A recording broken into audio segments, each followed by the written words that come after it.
will. So what is it? If you just want to make it very simple. Asset allocation is, what assets they have, whether or not we're dealing with a holding company that deals with like a corporation.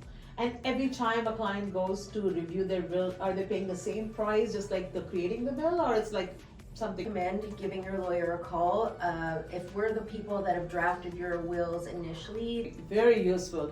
I think this is a question for many.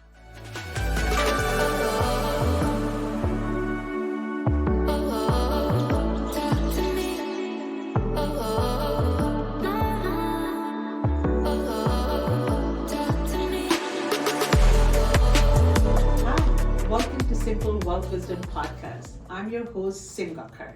Each week, I bring simple financial security ideas for successful business owners and professionals like you to help you build and maintain your lifestyle and legacy.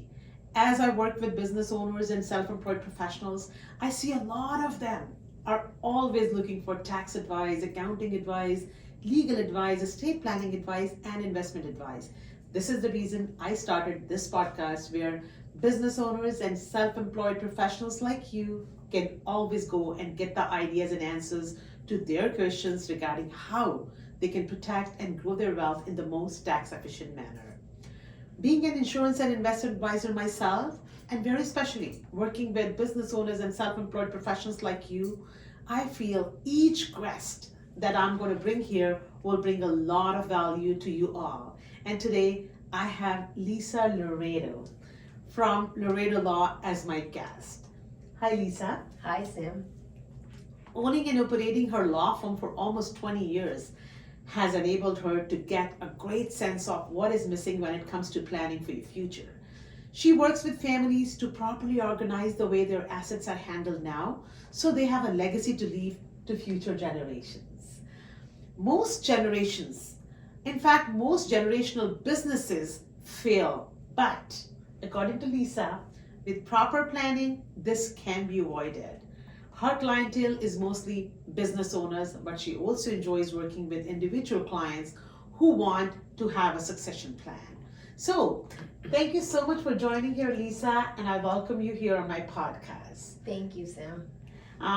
Lisa, I would like to ask you, as an estate planning lawyer, what is the importance to having a will in place? Why should anybody have a will?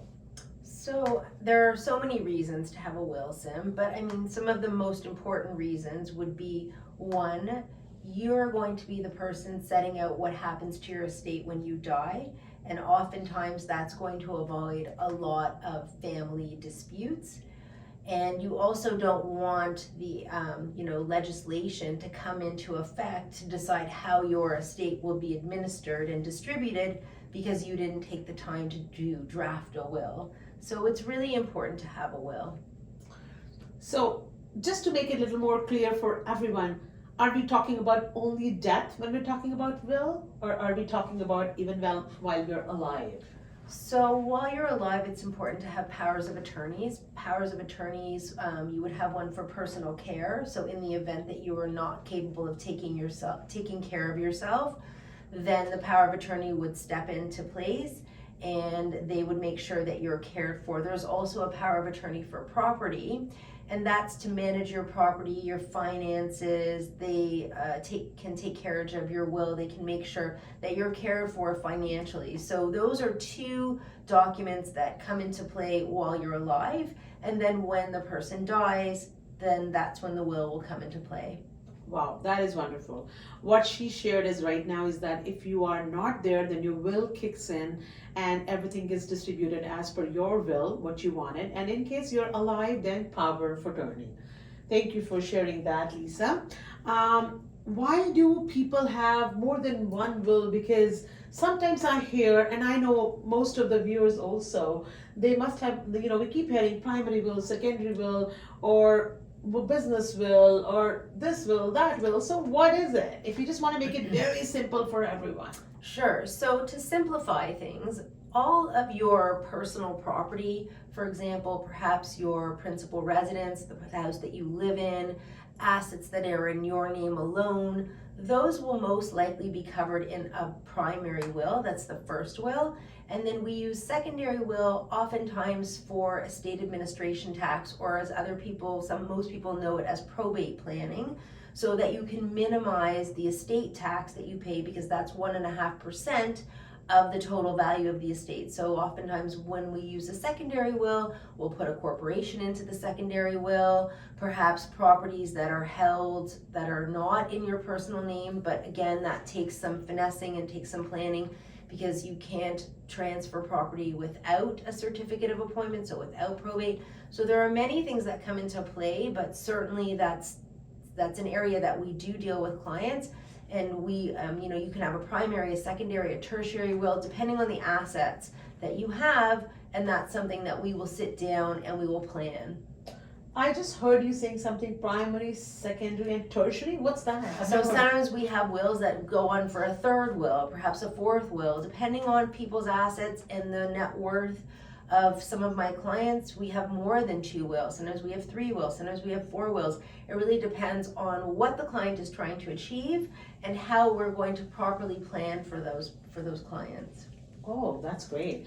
So you just mentioned that people have their assets. If somebody has their properties in a holding company, so would the secondary will have those assets in that will, or would it be in a third will that you mentioned? It really depends on what the asset allocation is, what assets they have, whether or not we're dealing with a holding company that deals with like a corporation, whether, it depends on the circumstances, but that's certainly something that would probably, elicit the need for a secondary will. Because again, the reason that we're planning and the reason that we're being so particular is because we're trying to be as tax efficient as possible. Most of the clients are concerned with tax efficiency, and there are other reasons why you're preparing different wills. Perhaps it's to safeguard a child, perhaps you have someone with, a disability that you want to make sure. So there are many different reasons why we draft different wills, different trusts, different documents,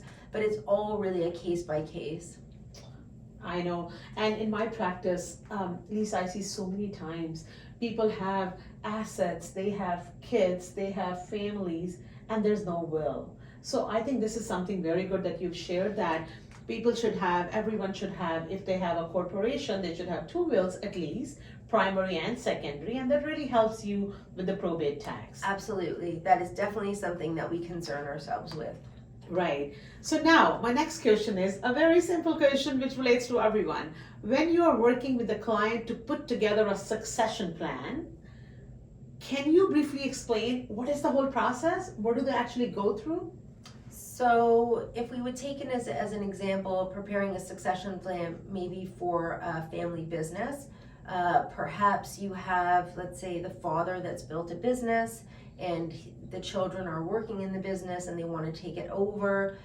Perhaps at some point, depending on the net worth of the business or the worth of the shares, we could do something like an estate freeze, where we would transfer those shares. We'd swap them out for a common share and swap them out for a preferred share. We'd set up another company, maybe, if it's necessary. We would also issue the common shares to the children. And so basically it's exactly as the name suggests. It's a succession, how to successfully transfer the wealth from one generation to the next. There are so many moving parts when we talk about a succession plan. We would talk about perhaps setting up some trusts, perhaps setting up other companies, a primary, a secondary will. It really depends. Obviously, it's always a case by case with the client, but certainly that's where we would start. We would find out what the needs of the client are, what their expectations are, and then we work from there. And how long does it take to set up the whole thing? Oh gosh, it really depends on how quickly the client works, what their expectations are, whether there's some type of urgency. We always suggest that it's better to start earlier rather than later, because there are so many things that can happen that could prohibit us from completing the task or even initiating the task. Yeah, you know what? It took me so long to understand trusts. I would go on YouTube and keep, listening to that. What is a trust? how the trusts are built, 21-year life of trust. And it was so hard for me to understand it, and I finally understood. And now I'm sitting with an estate planning lawyer with 2 decades of experience and very successful. Can you explain my viewers in just one sentence, or maybe in a very small, verbiage, what is a trust? So a trust is typically an entity that holds assets and somewhere that you can park your assets. And depending on the trust, I mean, there's different types of trust. There's an alter ego trust, and oftentimes we use that if we have a client who may, be concerned about suffering some type of dementia or Alzheimer's, or not being able to take care of their assets, and so we could have someone take care of that. That will also escape having to actually do probate when they die, because all the assets are in the trust, so they'll flow out of the trust on death. There's other types of trusts. We have family trusts that we put assets in, and those are most likely discretionary, so you can pay out different members. There are new laws since 2016 regarding trusts, so there's new tax laws, so trusts are taxed at the highest marginal rate, except for a couple different ones, like a graduated rate estate when someone dies, or a qualified disability trust. But they are certainly a very good tool and an excellent vehicle depending on what type of plan our clients are looking to achieve. I know today we have a different set of questions for you, but I definitely want you to come back, because I want you to talk a little bit more about capital gains tax exemption for all the beneficiaries in the trust. We're going to talk about it another day, but right now I have another question for you, again, for my favorite self-employed professionals and business owners. When they have, most of the time they have more than one asset. They have a cottage, they have something else. So, and everything will be taxed differently. Your principal residence will be taxed very differently, and your cottage will be taxed very differently. So, what should be an important part of planning when they're making their will or an estate plan for these kinds of assets? So I think it's really important to work with a team of professionals when you're trying to be tax efficient. You should absolutely be speaking to someone like Sim for insurance needs, because that's a great tax planning tool. I cannot recommend insurance enough.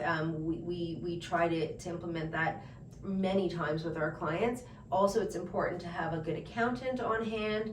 And then, I'll step in, your financial advisor. So we try to work within a team environment with all of the professionals for our clients, so that we can have a well-rounded plan, and so that way everybody knows what the other person is doing, and so it's cohesive.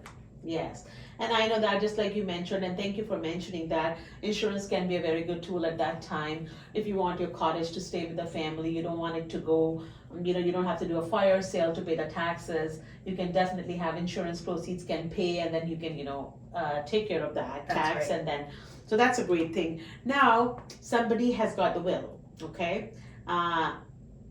Should they review it again? How often should they open their will and check, okay, I have a will in place? Because I know for myself, 20 years ago I had a will, 15 years ago I had a will, and now I feel I'm totally in a different place. Of course. So how often someone should review their will? So what we do in my firm is we always send out reminders once a year to all of our clients that we've prepared wills, just so that we're always top of mind, to make sure that if something has changed, that they get in touch with us. We always say if there's a material change, if they've had more children perhaps, or if there's a change in net worth, or if they've become widowed, or if they get married, or if they have so anything that's a major life change is always a good reason to revisit your will. And then if there has been no major life changes, we always say, like, every 3 or 4 years, it's always a good idea to read your will and see if there's anything that needs to be amended. And every time a client goes to review their will, are they paying the same price, just like the creating the will, or it's like something? It really depends on what the client's needs are. I mean, we have an hourly rate. But obviously, since we have long-standing relationships with our clients, if somebody's just calling to ask me a question, it's just answering a question. I mean, we really try to do a lot of good client care and service, and so I think we're all conscious of that. Absolutely, that's something I really want everyone to know, that don't worry that you have to every time pay a new thing. It's a good thing to review it, because that saves you a lot in the end, right? And now I would like to ask you that if somebody has made the will. There's a primary will, there's a secondary will, and the person is relaxed that I've got both the wills. And now they've bought another asset in the corporation, they've bought another asset, and personally, they're adding a lot of things in their portfolios. Do they have to go to their estate planning lawyer or someone who created their will again and again to add those things? Or is there something that can cover the future? So I mean, we do try to, use like things like basket clauses so that we can capture things like that, so you're not constantly having to renew your will. However, if you're buying major assets, properties, buildings, setting up new companies, perhaps you're getting new insurance, for all of those things, it's never a bad idea to get in touch with us just so we can do a really quick review. As I said, it's just a phone call. We're always happy to hear from our clients just to see how they're doing and what's new, and then we can ascertain whether or not there needs to be a change.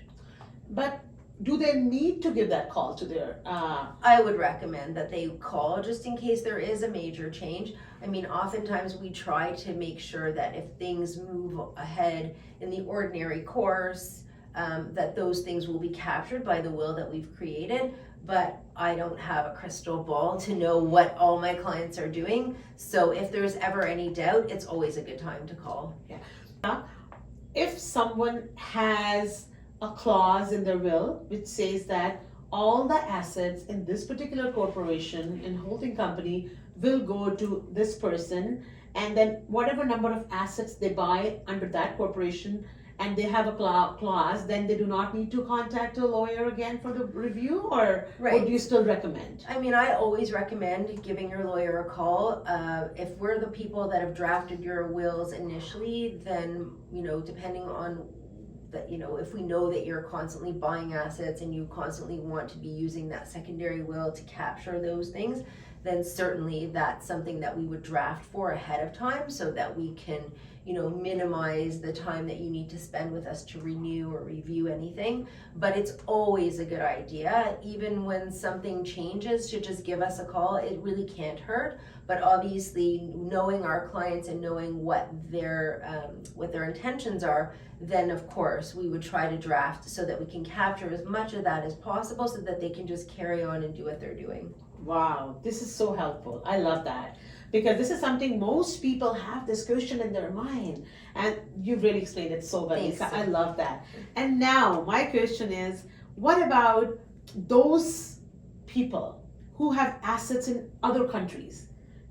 Canada is a land of immigrants. People come from all over the world. People have assets in US and Florida. They have another, the snowbirds, they go there and they have assets. Or they have assets in their back home country. So do they need to have a separate will for that, or will a Canadian will, we can write everything in that? So what do you suggest about that? So if you have assets outside of Canada, I would absolutely recommend that you have wills in each of the jurisdictions that you have other assets in. It's never a good idea to just have one will that will cover all of your international holdings. It just makes it really difficult because you can't work on administering your estate simultaneously, because you'll have to apply for a certificate of appointment here, you'd have to wait for it here, and then you have to deal with another jurisdiction, a lawyer in another jurisdiction. It just makes it so much easier if you have assets outside of the country. Then we can certainly work with the lawyers in any other jurisdiction so that we can complement each other and get all of the documents done at one time. So are you saying if somebody has a house in Florida, then they should have a will made in Florida by a lawyer from US? That's right. And if somebody has a property in, let's say, Paris, they should have a lawyer from there, and then you can work with that lawyer. That's right. And you both, oh wow, I didn't know that. Because we do have lots of clients that do have properties or international holdings in many different countries: Switzerland, Italy, Paris, the US, and we always recommend that they have separate wills. This is very, very, very useful. I think this is a question for many people that they want. Even if there's somebody who has wills, properties in different provinces, we always recommend that they work with the lawyer in that province. So we have a lot of clients that have a lot of assets in BC, And so we work with lawyers in BC to make sure that we've captured the properties, the assets properly. And also we usually have more than one will in even those cases, even within Canada. Oh, wow. It just makes things a lot easier, so there's no lag time when you want to administer, because it does take a while, especially in Toronto. You could be looking up to a year before we get a certificate. Before, yes, I've seen that, I've heard that a Yeah. lot. So that's great knowledge. And now I want to make sure you just tell me advice. How do you make sure that when you're gone, when someone who's made the will and is gone, the assets are distributed according to their will and there's nobody challenging the will? Is there something they can take care of it while they're alive to make sure that? So you never can be 100% sure that what you do today will be carried out tomorrow, but we absolutely recommend that you choose an executor that you can trust. And if you don't have somebody, a person that you can trust, then you can surely use a trust company. There's banks that will act as trust companies. There are accountants out there that will act as executors for these estates and trustees. So there are there's outside availability in the event that you don't feel that you could find somebody to administer your estate that you can wholeheartedly trust. We can surely find someone that we can work with. Okay, that's a great tip. And now, any special tip for my business owners and self-employed professionals when they are creating their will? I would think the most important reason to create a will is to make sure that whatever you've built up as a legacy can be carried on. You want to make sure that your wishes are carried out. And I always feel that it's never too early to get a will. It's one of the most important documents. Also, the power of attorneys. I really would recommend that if at nothing else you have those powers of attorneys in place. You never know what could happen, and things can happen so quickly that it's always important to have your documents and your finances and your life in good order. It's oftentimes seen as taboo, but I certainly recommend putting your affairs in order. Yes, you've already answered my next question. Okay, sorry, Sue. That was wonderful. Thank you so much, Lisa. This has been again another very informative episode. Very helpful for me as well. And if someone wants to connect with you directly, how can they do that? Certainly you can go onto my website, laredolaw.ca.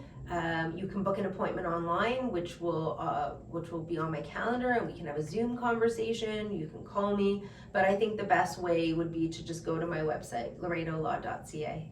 And of course, I can put them in touch with you. Absolutely. Right. Thank you, Sue. And that was another episode of Simple Wealth Wisdom Podcast. Please let us know in the comments, what do you think is the most important part that you learned about this podcast? And if there's anything else you want to see or ask, and I'll make sure to bring that to you in our future podcast.